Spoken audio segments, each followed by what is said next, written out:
Saham is more than just investing. Gandakan profit walau tengah relaxing. Saham is more than just investing. Gandakan profit walau tengah relaxing. Start investing. Walau tengah relaxing. Saham is good, saham is cool. Saham is also an investment tool. Scheme cepat kaya, don't act the fool. Labur dekat saham, get paid in full. Tak payah nak stress, buka CDS. Tak payah bajet besar kalau nak invest. Saham senang faham, tak payah nak stress. Orang biasa-biasa pun boleh invest. Saham kecundang kalau tak ada ilmu. Sebab tu belajar dengan AAA dulu. Study fundamental dan technical. Jangan terus jump, itu typical. Kalau melabur, kena ikut trend. Duit takkan beranak kalau simpan kat poket. Tak payah modal besar, own company besar. Cita-cita besar, boleh untung besar. Saham is more than just investing. Gandakan profit walau tengah relaxing. Saham is more than just investing. Gandakan profit walau tengah relaxing. Start investing. Walau tengah relaxing. Dah buka CDS, jangan takut nak invest. Dah belajar ni best, boleh buat rugi less. Sebelum nak earn, kita kena learn. Supaya invest, nanti duit tak burn. Jangan tamak, jaga emosi. Orang tamak memang selalu rugi. Tak payah kelulusan, tak payah college degree. Suri rumah pun boleh buat benda ni. Kena berani, ambil tahu ekonomi. Rugi tu pasti, blame ini makan rugi. Boleh berdagang kalau banyak masa. Boleh melabur kalau tak ada masa. Tak ada masa, kena cari masa. Ini untuk simpanan hari tua. Jadi marilah, ini patut syariah. Duit banyak nanti boleh amal jariah. Saham is more than just investing. Gandakan profit walau tengah relaxing. Saham is more than just investing. Gandakan profit walau tengah relaxing. Start investing. Walau tengah relaxing. Saham is more than just investing. Gandakan profit walau tengah relaxing. Saham is more than just investing. Gandakan profit walau tengah relaxing. Start investing. Walau tengah relaxing.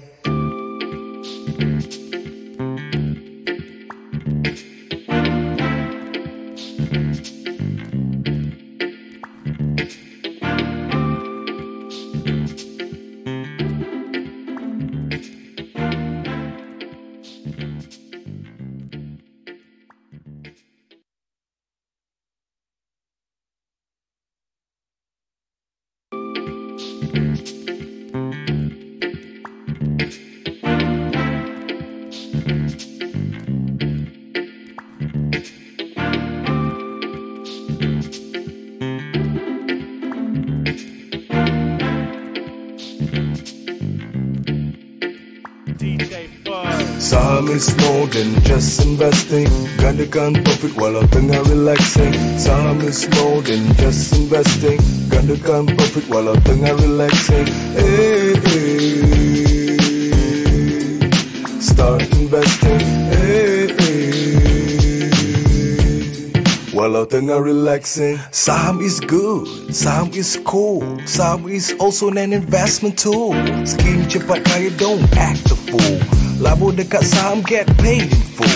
Tak payah nak stress, buka CDS. Tak payah bajet besar kalau nak invest. Saham senang faham, tak payah nak stress. Orang biasa-biasa pun boleh invest. Saham kecundang kalau tak ada ilmu. Sebab tu belajar dengan AAA dulu. Study fundamental dan technical. Jangan terus jump, itu typical. Kalau melabur, kena ikut trend. Duit takkan beranak kalau simpan kat poket. Tak payah modal besar, own company besar. Cita-cita besar, boleh untung besar. Saham is more than just investing. Gandakan profit walau tengah relaxing. Saham is more than just investing. Gandakan profit walau tengah relaxing. Start investing. walau tengah relaxing. Dah buka CDS, jangan takut nak invest. Dah belajar ni best, boleh buat rugi less. Sebelum nak earn, kita kena learn supaya invest nanti duit tak burn. Jangan tamak, jaga emosi. Orang tamak memang selalu rugi. Tak payah kelulusan, tak payah college degree. Suri rumah pun boleh buat benda ni. Kena berani, ambil tahu ekonomi. Rugi tu pasti, boleh minimalkan rugi. Boleh berdagang kalau banyak masa. Boleh melabur kalau tak ada masa. Tak ada masa, kena cari masa. Ini untuk simpanan hari tua. Jadi marilah, ini patuh syariah. Duit banyak nanti boleh amal jariah. Saham is more than just investing. Gandakan profit walau tengah relaxing. Saham is more than just investing. Gandakan profit walau tengah relaxing. Hey, hey. Start investing. Hey, hey. Walau tengah relaxing. Saham is more than just investing. Gandakan profit walau tengah relaxing. Saham is more than just investing. Gandakan profit walau tengah relaxing. Hey, hey. Start investing. Hey, hey. Walau tengah relaxing.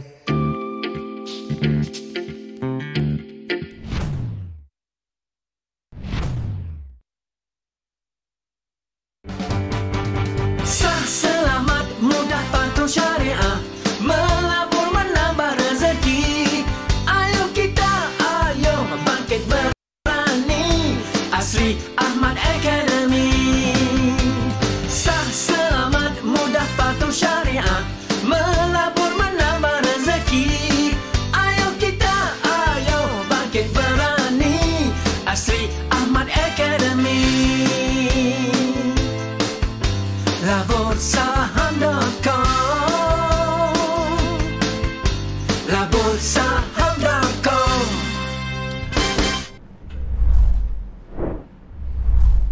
Bismillahirrahmanirrahim. Assalamualaikum warahmatullahi wabarakatuh. Salam sejahtera, selamat petang. Pertama kali saya mohon maaf atas kelewatan program kita pada petang ini kerana saya terpaksa menghadiri mesyuarat yang baru saja selesai sebentar tadi. Tapi tanpa orang kata tak nak menghampakan mereka-mereka yang setia bersama kita. Kita bawakan sesi pada petang ini bagi mengupas apakah yang berlaku di pasaran saham kita sepanjang minggu ini. Alright. Yang sedia maklum, luar sana pun hujan lebat sejak solat Jumaat tengah hari tadi. Sehinggalah sekarang masih hujan tak berhenti. Dan kita mendoakan moga Lembah Kelang kita kembali ada air. Sebab masih bekaran air dijangka mungkin berlarutan. Itu pun satu masalah juga kan. Jauh tak ada air ni. Kita bersyukur dengan apa yang ada. Alright. Tak ada air, mandi hujan dan sebagainya boleh. InsyaAllah. Okay. Tuan-tuan, apa yang berlaku sepanjang minggu ini? Kalau kita lihat pasaran pada minggu ni memang begitu volatile. Alright, begitu volatile. Sebab itu, apa yang berlaku sebenarnya? Ramai tertanya, kenapa jadi macam tu? Apa yang berlaku minggu ni Haji? Tak ada katalis cerita besar pun. Kenapa tiba-tiba pasaran saham terutama di bursa macam cuaca di luar sana, kan? Tapi dalam keadaan cuaca luar sana pun sebenarnya tak ada apa-apa pun. Saya tak nampak pun orang kata panic selling ke, kita kena kelang kabut. Tak ada apa pun sebenarnya. Kan? Cuma tak nampak lah. Sebab tu saya kata tak nampak lah kenaikan yang luar biasa berlaku. Jadi jangan jadikan itu satu keadaan biasa sedangkan pasaran saham ni naik dan turun. So apa yang anda lihat sebenarnya, right? Apa yang anda lihat keadaan pasaran ni tak ada dia jatuh sebab dah naik banyak. Itu je. Tak ada just bagi saya secara peribadi melihat berlakunya pengambilan untung terhadap saham-saham yang telah melonjak naik. Itu je. There's no big katalis besar yang kata okey maka nak jatuh balik, tak ada bad katalis yang besar, tak ada tuan-tuan, tak ada. Walaupun malam tadi kita dapat lihat kejatuhan yang agak besar berlaku di Amerika Syarikat yang mana Dow Jones mengalami kejatuhan 800 mata. Oh, lama tak tengok kejatuhan 800 mata ni. Selamanya kita tengok 800 mata ni masa COVID-19 baru mula-mula ketika pasaran berada dalam keadaan dipanggil kangaroo market. Kan, dan akhirnya kembali semula pada awal September ni. Alright, begitu juga saham Nasdaq. Malam tadi dah lama kita tak tengok kejatuhan yang besar berlaku sampai hampir 5% pada sesi dagangan malam tadi yang mana Nasdaq mengalami kejatuhan sebanyak 598 mata. But magicnya Bursa Malaysia walaupun kita lihat kejatuhan ketara berlaku di pasaran saham dunia tapi hari ini Malaysia boleh. kita positif. Kita positif. Walaupun pagi tadi kita lihat pasaran mengalami sedikit kejatuhan, tetapi they make a comeback. Alright, but again, jom kita tengok. Kalau anda perasan seperti yang saya kongsikan pada minggu lepas dan juga pada awal minggu tuan-tuan, saya suka tunjukkan pergerakan FBM KLCI dahulu kerana dia adalah petunjuk pasaran saham di Malaysia. Kan? Suka atau tidak, itulah petunjuk pasaran. Jadi apabila kita dapat lihat pada minggu ini sebenarnya, KLCI apabila tahap sokongan berjaya ditembusi ke bawah. Di situ sebenarnya kita dah nampak tanda-tanda awal bahawa tekanan jualan akan berterusan. Yang mana kita dapat lihat pada Jumaat minggu lalu apabila penutup tirai bulan Ogos. Alright? Pada minggu lalu pada hari Jumaat kita dapat lihat bagaimana indeks FBM KLCI mengalami kejatuhan. Alright, di saat akhir. Yang mana berlakunya portfolio rebalancing, tetapi kita dapat lihat sebenarnya indeks tu dah tak cantik. Alright, indeks tu dah tak cantik. Yang mana tahap sokongan sebelum ini di paras psikologi 1550 pecah ke bawah. Bila dia pecah ke bawah, ini yang bila kita faham konsep support and resistance, tahap sokongan, tahap halangan. Dan apa kita lihat pada minggu lepas, tahap sokongan psikologi 1550 berjaya ditembusi. Sebab itu dia all the way down dan now dia berlega-lega walaupun terlajak sedikit. Tadi kan indeks kita psikologinya di paras 1500 next level ini. Tadi kita nampak dia cecah sikit, dia celup, betul tolak balik lah kan. Dan hari ini indeks kita positif lah. Dan walaupun menunjukkan bahawa indeks kita masih bertahan di tahap sokongan yang seterusnya pada paras 1500, tetapi ditutup pada paras 1515 tuan-tuan. Sebenarnya kalau kita lihat daripada carta yang anda nampak di skrin saya, 1515 ini juga adalah tahap sokongan yang kuat sebenarnya. Sebab itu kita lihat dia berjaya tembus, tolak balik. Sebab tadi kita lihat sebenarnya harian hari ini indeks kita paling rendah dia pergi sampai level 1498, berjaya menembusi tahap sokongan 1500. Tetapi pada sesi petang, tengah hari petang kita dapat lihat kemasukan minat belian semula terhadap saham berkait rapat dengan indeks. Sebab itu kita dapat saksikan bahawa indeks FBM KLCI kembali ke paras tahap sokongan 1515. Ngam-ngam tuan-tuan, ngam-ngam. So we have two level of support dekat sini yang kita dapat lihat di screen mungkin, iaitu 1515 dan of course next level adalah psikologi 1500. Saya ambil round up figure dulu 1500. Okey. Sebab itu nampak tiba-tiba minat belian tu muncul. Dan anyway, kalau kita tengok sebenarnya indeks FBM KLCI kita telah mengalami penurunan selama 2 minggu berturut-turut sebenarnya. Kalau saya go for weekly chart, nampak tak? 2 minggu berturut-turut indeks FBM KLCI apabila melepasi tahap sokongan 1500, dia ke bawah dan now bertahan di tahap 1515. So next adalah psikologi. Saya boleh katakan saya letakkan 1500 sebagai psikologi number. So bila kita lihat indeks KLCI mengalami tekanan, jualan secara psikologinya, alright, kalau kita lihat kejatuhan tu agak besar waktu berlaku kan, kejatuhan dah harian tu agak besar, belasan mata kita dapat lihat kan. Tadi pun nampak hampir belasan mata juga, tapi dapat lonjak kembali. Jadi menyebabkan para pelabur runcit terutamanya disegan sikit nak masuk pasaran. Sebab itu anda dapat saksikan kenapa saham-saham murah juga naik tapi dia tak boleh breakthrough another level. Okey? Sebab sikap berhati-hati di kalangan pelabur-pelabur runcit. Kesan daripada kejatuhan indeks. Ini je. Sebenarnya secara peribadi, kalau saya nak katakan, saya nak summary-kan minggu ini, itu yang berlaku sebenarnya tuan-tuan. Dan Alhamdulillah kalau kita lihat KLCI, of course saya ulang, dia hanya petunjuk pasaran. Kita tak beli saham blue chip ni pun, KLCI ni kan. Semua korang nak beli saham saham-saham yang berwajaran kecil. Jadi kalau kita lihat balik, sektor lain, there's no effect yang besar. Terutama sektor teknologi. Walaupun hari ini kesan daripada kejatuhan besar berlaku di Amerika Syarikat, but bagi saya okey, sihat. Bagi saya okey, tak ada masalah. Dan saya tak nampak any kejatuhan besar terhadap sektor teknologi. Walaupun kita dapat saksikan kejatuhan yang besar berlaku di Amerika Syarikat, terutama di sektor Nasdaq pada malam tadi, tapi hari ini kejatuhan tempias daripada kejatuhan Nasdaq pada malam tadi, saya tak nampak kesan yang impak yang begitu besar terhadap saham-saham teknologi di Bursa Malaysia. Melainkan kalau anda terlibat dengan sektor healthcare. Sektor healthcare, right, ya, kalau kita tengok sektor healthcare, ya. Kalau anda tak terlibat dengan sektor seperti yang saya selalu nasihatkan, saya kata kalau boleh, saya kata elakkan risk. You are taking high risk saham-saham yang memang dah naik banyak, kan? Jadi sudah tiba masanya untuk pengambilan untung, dan kita dapat saksikan pada minggu ini, semalam dan hari ini, apabila dua saham telah pun membuat ex-date, harga pun telah berlakunya adjusted. Jadi kita dapat lihat kurangnya minat belian terhadap saham-saham ni for a time being lah. Okey. Jadi dan kita dapat lihat memang saham healthcare mengalami kejatuhan yang agak besar. Berbanding saham teknologi yang kita lihat masih steady lah. So tak ada apa pun. Tak ada apa pun. Jadi ramai macam alah tak boleh, tak ada apa pun. Saya diam tak dia hari ni pun alhamdulillah hampir 10,000 juga profit. Boleh je. Kan? Boleh je. Kan? Tak ada isu. Saya tak nampak ramai yang kata, "Alah Ji, tak naik lah, merah lah."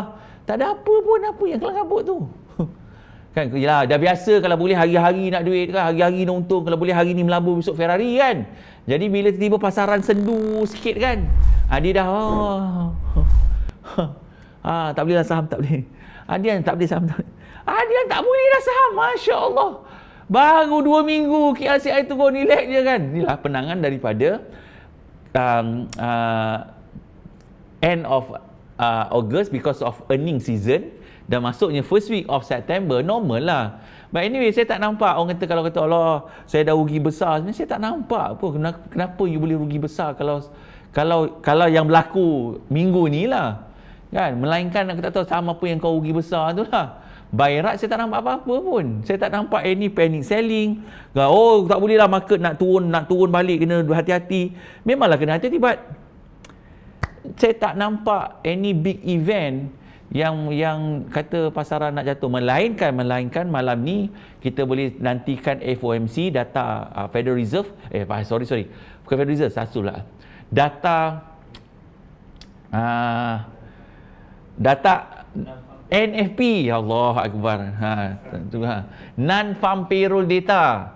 Kan, first week of the month, on Friday night, malam ni, non-farm payroll data ni akan menjadi penyebab. Secara peribadi, bagi saya, kalau saya melihat kejatuhan semalam, tak ada apa pun sebab dah naik banyak, tuan-tuan. Jom kita tengok Nasdaq, dia naik tanpa henti. Jadi bila jatuh pun nampak wah 5%.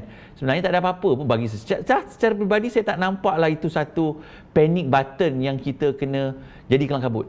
Sebenarnya tak ada apa-apa melainkan kau beli ikut orang, kau beli suka-suka. Ada saya dapati ramai yang terlibat ni newbie lah, TBNU ni.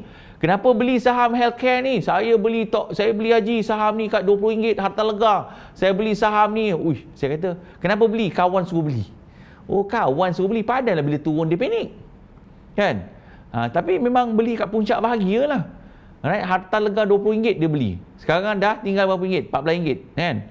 Jadi tapi saya nak tunjukkan sebenarnya, kalau kita lihat dari segi, ya memang agak kuat kejatuhan semalam.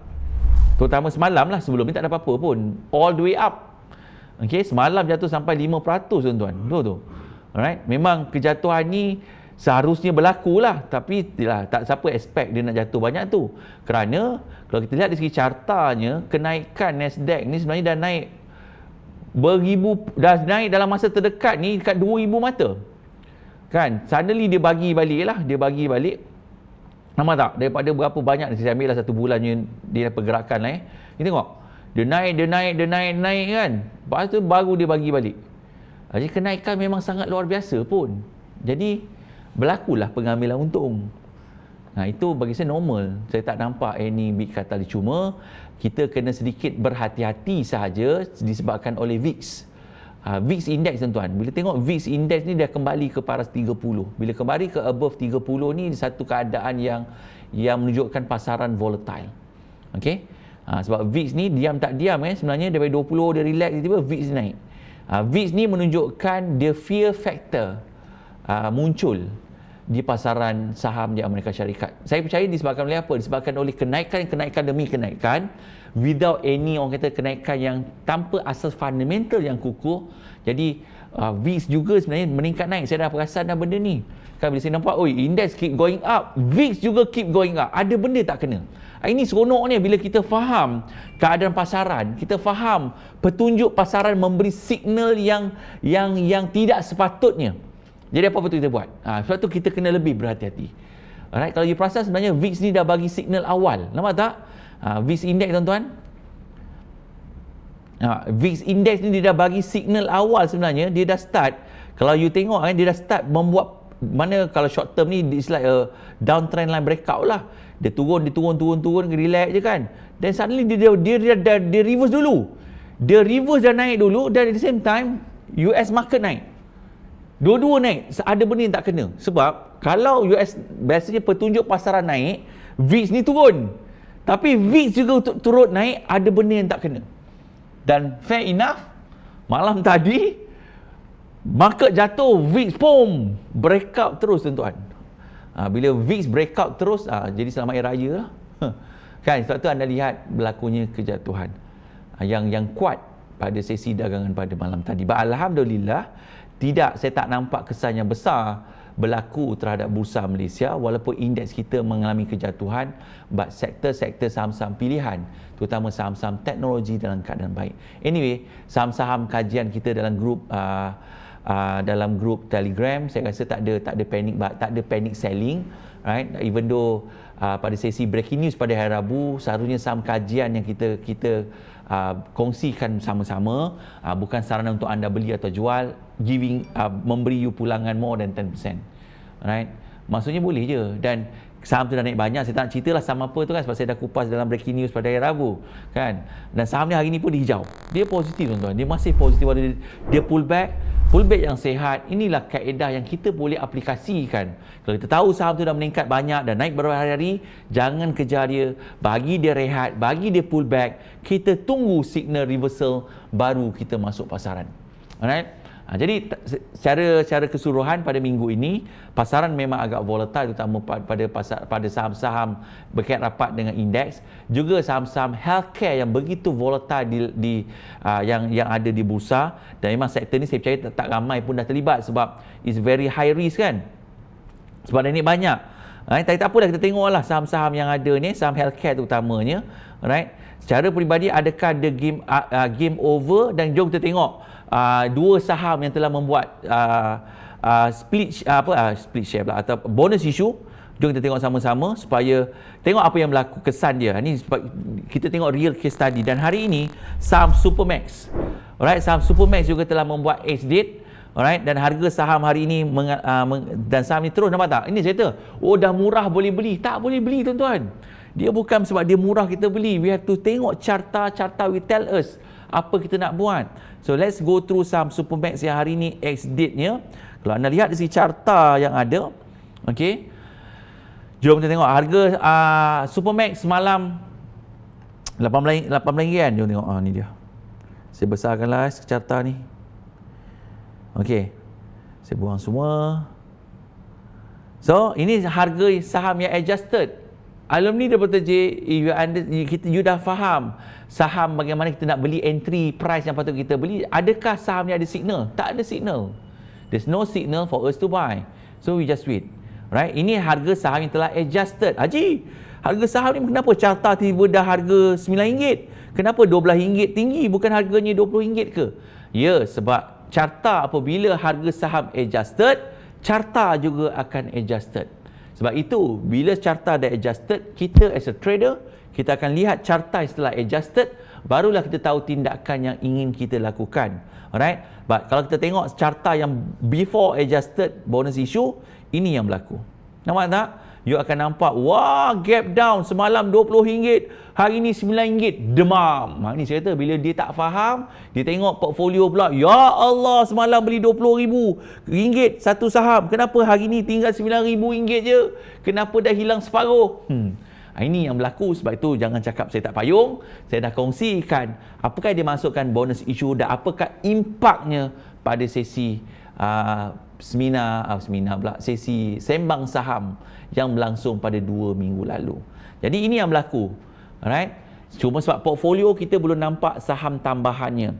Yang mana kalau sekiranya kita memiliki saham ini pada harga RM20 sesaham, alright, kita ada 1,000 unit. Dalam sistem masih nampak 1,000 unit. InsyaAllah pada hari Selasa pagi anda akan nampak unit anda akan jadi double. Okey, akan jadi double. Adakah anda akan rugi? Possible sekiranya saham ini terus mengalami tekanan jualan. Alright, sebab average you beli pada harga RM20. Contoh, saya nak bagi case study ni bagi you faham. So ini real case yang berlaku. Please belajar ilmu ni. Kan, jangan tanya lagi lepas ni, kenapa jadi macam ni? Saya dah kongsikan pun. Kan, supaya you faham. Sebab tu saya kata jangan terperanjat. Kalau you beli saham tu tiba-tiba harga adjusted. So what happened? Saham ni contoh you beli semalam RM20 sesaham kali dengan 1,000 unit. Of course, modal you 20,000 unit. RM20,000 contoh. So what happened today? What happened today kalau tengok pada hari ini, contohlah you ada saham ni, harga saham Supermax RM9.60. So hari ini harga terbaru selepas adjusted price apa berlaku? Alright, you ada harga saham RM9.60 kalau you masih tak jual saham ni. Alright. Kali dengan bukan lagi 1,000. Kali 1,000 sebab dalam sistem you akan nampak nilai pelaburan you tinggal 9,600. Haji, saya rugi banyaknya 11,000. Tak, you tak rugi. Sebab you akan dapat lagi extra 1,000 free. So bermaksud sebenarnya you ada 2,000 unit. Cuma 2,000 unit, kalau anda kata 2,000 unit, right, kali dengan 96. Dapat berapa? Dapat berapa? 9,006 kali 2. Kalau saya ambil harga semasa lah. Dapat apa? Kali 2, you akan dapat 0,0,0. Dam 12, naik 1, 9,218, 19,200.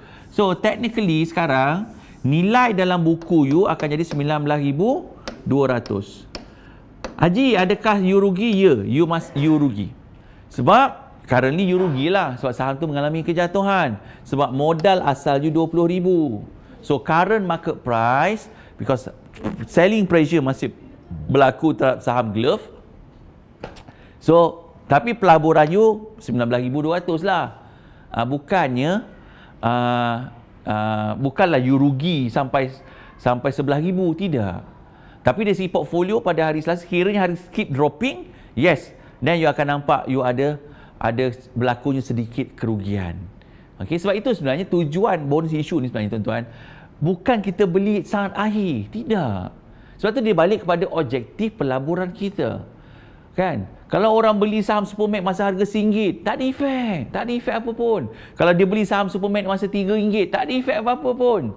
Malah, dia mungkin efek sedikit tapi the number of shares increase. Sebab itu sebenarnya bonus issue ni sangat bersesuaian untuk mereka yang menjadi seorang pelabur. Bukan seorang pedagang ni, some people, they thought that they smart. Oh, aku beli semalam, hari ni dia naik aku untung. Tak semestinya tuan-tuan. Tak boleh. Sebab tu saya kata pasaran is always right. Jadi sebab tu akhirnya kita kena faham strategi yang kita guna pakai. Adakah kita seorang pedagang atau kita seorang pelabur? Seorang pedagang memang tak ambil kisah hal-hal nak bonus issue ni. Sebab dia berdagang dan biasanya para pedagang akan menjauhkan diri daripada saham-saham yang membuat bonus issue. Sebab apa? Dia nak adjust harga sebab dia bukan nak bonus issue tu. Dia nak trade based on capital gain. Tapi kalau kita tak kenal diri kita, sebab tu saya kata some of you nak jadi pedagang, tapi seronok nak ambil bonus issue. Bila saham tu jatuh macam ni, dia dah panik, apa nak buat ni? Sebenarnya strategi untuk bonus issue bukan untuk jangka masa pendek, tetapi lebih kepada untuk jangka masa panjang. Dan secara peribadi, saya masih hold saham Top Glove seperti mana saya tunjukkan malam tadi, dan saya akan tunjukkan nanti apabila saham tu dimasuk dalam akaun hari Isnin, we can see what's the difference. Daripada saya beli awal sampailah hari, let's say hari RM26 dan harga tu adjusted dan harga unit saya masih belum bertambah. So how much yang saya rugi, saya mengalami kerugian atas kertas, kekurangan kerugian lah, bukan kekurangan keuntungan, bukan kerugian. Dan bagaimana apabila saham tu bertambah? So what happen next?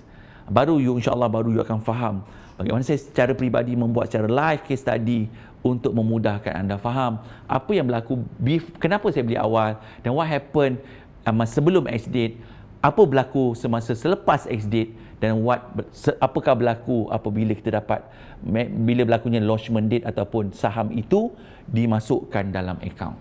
Sebab itu sebenarnya sebelum you nak ambil konsep bonus issue ni, bagi saya cepat you have to understand apa matlamat you nak capai. Sebab tu ramai orang kata, dia kata tak ada beza lah macam tu. Tak ada beza. Kalau tak ada beza, benda free mestilah ada beza, kan? Tapi sebab kita tak faham matlamat yang kita nak capai, kita tak faham strategi yang kita gunakan, sebab itulah kita kelang kabut. Kalau you faham, tak ada isu. Saya dah bagi contoh dalam program labur saham, bagaimana saham MyEG sebagai contoh, kan? Dengan modal RM3,000, if you keep maknanya you simpan saham tu for the next 10 years, right, your investment become RM100,000. Okey, sama kisah dengan saham-saham bonus issue yang berlaku ni. Okey, we are not talking about short term, but we are talking about for long term. But ini biasanya tak digemari oleh anda yang baru-baru ni, kan. Lambat kaya je, 10 tahun mana boleh handle. Sebab itu ramai terlibat dengan skim cepat kaya. Sebab itu hari ni posting saya dekat Facebook berkait rapat dengan skim cepat kaya dengan saham. Saham nak kena belajar, leceh lah, bagi duit kat orang kan senang. Sebab itu ramai yang terjebak dengan skim cepat kaya. Sedangkan tak masuk akal, pelaburan hanya letak RM300 boleh raih pulangan RM3,000 dalam tempoh sehari. Labur RM3,000 boleh dapat RM30,000. Kalau begitu mudah, tuan-tuan, begitu mudah boleh dapat duit, kan? Tak payah kerja bagi duit kat orang, semua orang dah kaya. Tapi malangnya masyarakat kita masih suka dengan benda-benda yang boleh buat kaya cepat, tapi akhirnya bukan kaya yang berlaku. Tapi itu yang berlaku realiti hari ini. Masih tak nak sedar, masih tak nak ambil tahu, masih dengan sikap yang lama, dengan harapan boleh cepat kaya. Jadi mereka memilih jalan mudah, kan? Sebab itu tuan-tuan, there's no shortcut, kan? Tanam pokok pun nak kena tanam dari benih, nak kena semai, nak kena jaga, apatah lagi dalam ilmu pelaburan, kan? Ilmu pelaburan ni bukan hari ni. Sebab tu bila saya tengok pasaran minggu ni macam sendu, masing-masing dah tak sedang duduk.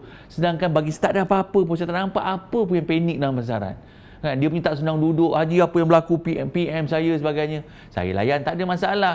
But saya kata apa yang nak panik, kan? Just follow the trading plan, kan? Dan apa strategi yang you guna pakai. Tapi kalau you strategi guna pakai ikut orang, you jump, I jump lah. Terjunlah dengan labu-labunya, kan? Dah terjun dengan labu-labunya, jangan tanya saya, kan? Kau terjun dengan labu, tanya labu tu. Hai labu, kenapa kau terjun? Tuan-tuan, go-go tuan-tuan, jangan marah. Okey? So saya harap ini yang berlaku bagi saham Supermax. And next, saham Top Glove, let's see, kita tengok carta dia juga, right? Sebab ini real case study yang berlaku pada minggu ini. Okey. Top Glove tadi dia naik 87, kita tengok carta dia.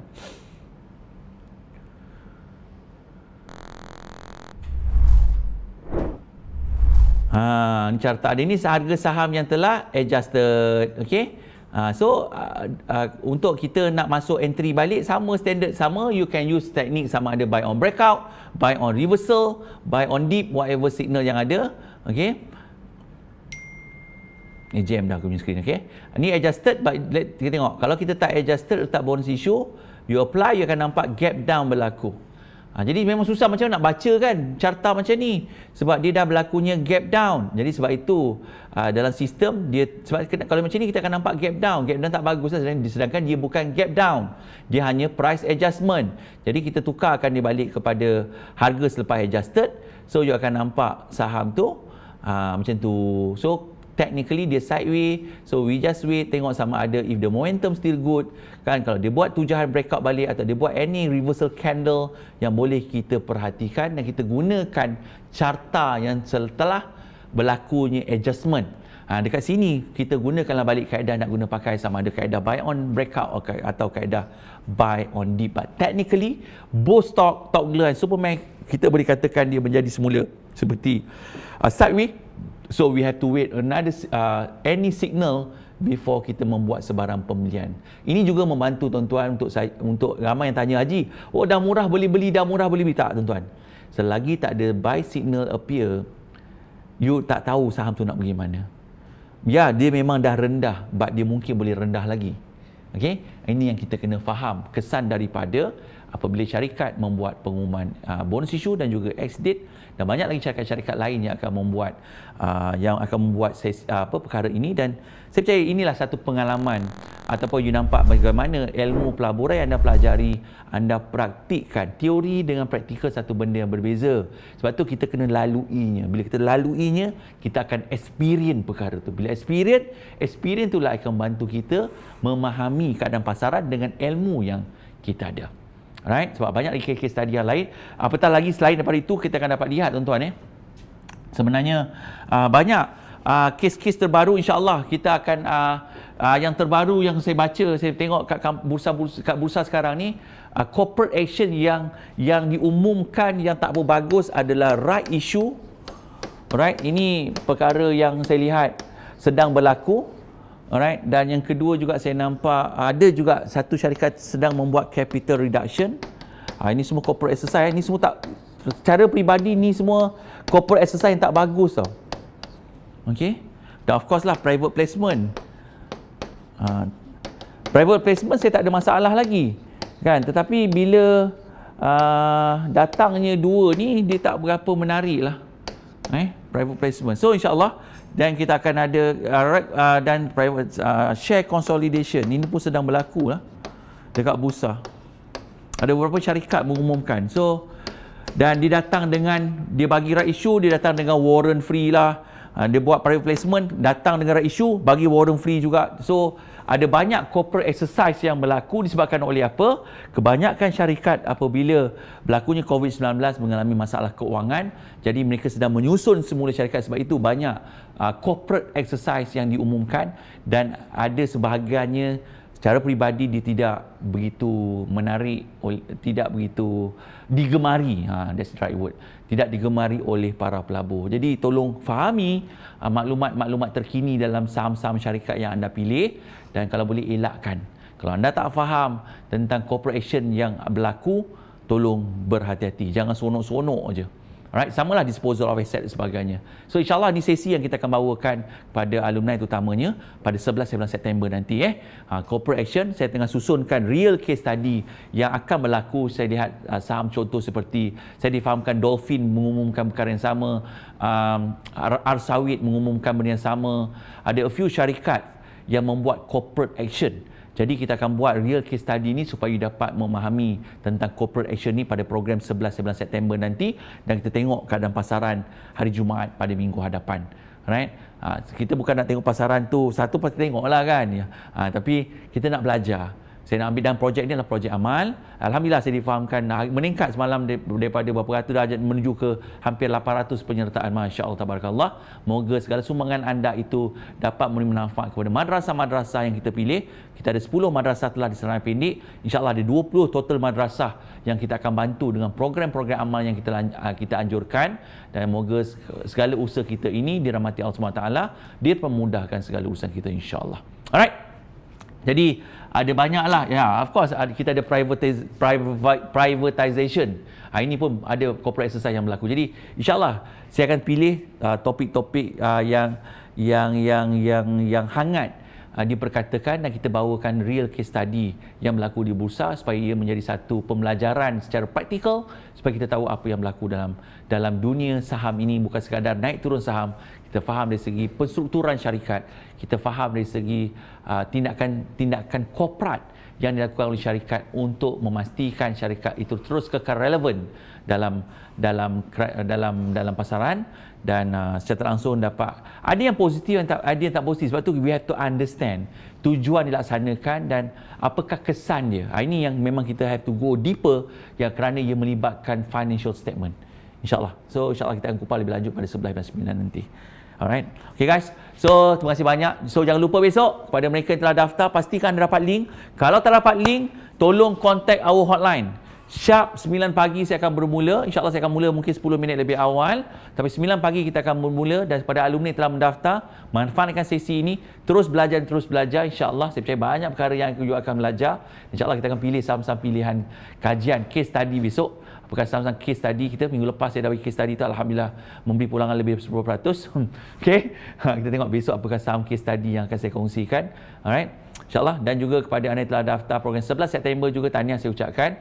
So pastikan you dapat juga link untuk ke Zoom nanti Ini pada 11 bulan 9. Alright, pada hari Jumaat minggu hadapan. Dan yang terakhir adalah pada program 16 September, program Malaysia Bangkit Melabur, program half day, yang mana yurannya hanya RM6.30. Saya nak bawakan sahabat-sahabat saya yang pakar keuangan untuk membantu tuan-tuan. Jom kita lihat balik macam mana nak uruskan keuangan kita. Tak nak cerita buat melabur sahaja. Kita nak uruskan keuangan kita, nak merdekakan keuangan diri kita. Bagaimana nak kurangkan hutang, bagaimana nak gandakan wang, bagaimana nak belajar menguruskan wang. Nampak macam senang, tapi ramai orang gagal melaksanakan perkara-perkara yang senang itu. Jadi insya-Allah saya bawakan program Malaysia Bangkit Melabur pada hari Malaysia, hari cuti, pada hari Rabu 16 September 2020. Kalau saya minta maaf kalau minta maaf awal kalau terlajak program 9 pagi 12.30, rasanya macam terlajak sampai pukul 2. Biasalah tu, kan. Jadi moga anda mendapat manfaat sesi perkongsian yang kita lakukan. Dan sekali lagi selamat berhujung minggu. Buat homework guys. Fokus pada sektor-sektor yang ada kat Bursa Malaysia, terutama sektor teknologi yang saya tak nampak any sell signal yang kuat. Ada peluang di situ. Anyway, saham-saham yang jatuh, yang berlakunya volatility yang agak kuat juga ada peluang untuk kita raih pulangan yang baik. Kerana apabila berlakunya volatility, di situlah para pedagang seharusnya mengambil peluang yang hadir apabila buy signal appear, bila kita buat homework. Kalau tak buat homework memang tak nampak.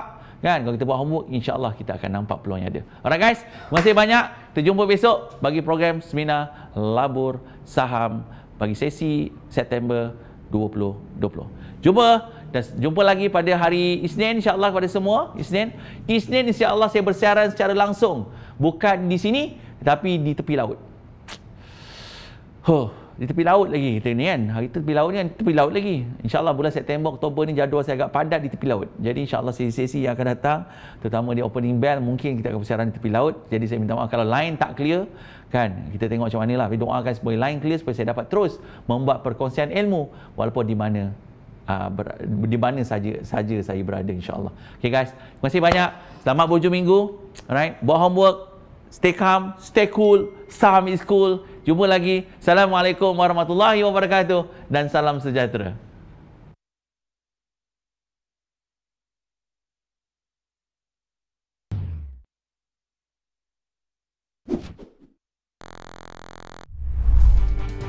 Selamat, mudah, patuh, syariah, melabur menambah rezeki.